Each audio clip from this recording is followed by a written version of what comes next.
ஒரு நடுத்தர வயது மனிதன், அவனுக்கு அவனுடைய மனைவியையும் மனைவி வச்சிருக்கிற அந்த பூனை ரெண்டையுமே பிடிக்காது. ரெண்டையுமே எப்படியாவது தொலைச்சிடணும்னு நினச்சிக்கிட்டே இருந்தான். மனைவியை தொலைக்கிற அளவுக்கு சக்தியோ தைரியமோ இல்லை. அந்த பூனையாவது தொலைச்சிடணும்னு ஒரு நாள் அந்த பூனையை மூட்டை கட்டி காரில் ஒரு 10 கிலோமீட்டர் எடுத்துகிட்டு போய் திறந்து விட்டு வீட்டுக்கு வந்தான். வீட்டுக்கு வர்றதுக்கு முன்னாடியே பார்த்தா வாசலில் பூனை இருந்தது. ஒரு வாரம் கழிச்சு என்னன்னா ரொம்ப ரகசியமாக சாக்கு பையில கட்டி வேற ஒரு திசை வழியாக போய் ஒரு 15 கிலோமீட்டர் தூரத்தில் விட்டுட்டு வந்துட்டான். வந்த ஒரு அரை மணி நேரத்தில் பூனை வந்துருச்சு.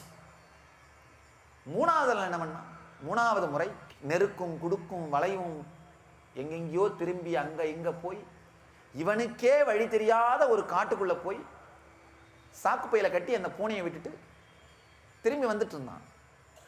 வழியில் இவன் வழி தவறிட்டான். இவனுக்கு வழி தவறிச்சேன்னா இவனுக்கே தெரியாத வழிகளை போனதுனால, காட்டுக்குள்ளே போனதுனால மெதுவாக வீட்டுக்கு ஃபோன் பண்ணி, ஏம்மா பூனை வீட்டில் இருக்கான்னு கேட்டான். அந்த அம்மா வீட்டை சொன்னா, ஆமா இங்கே தானே இருக்கு பூனை அப்படின்னா. எப்படியாவது கேட்டு வழி தெரிஞ்சு சொல்லு, நான் வழி தவறிட்டேன் அப்படின்னு. இயற்கையிலிருந்து வழி தவறிய ஒரே விலங்கு மனிதன். தூக்கத்திலிருந்து விழித்தாலும் டயர்டா இருக்கிறது. இயற்கையிலிருந்து வழி தவறி போனதுனால தான் நடந்தது.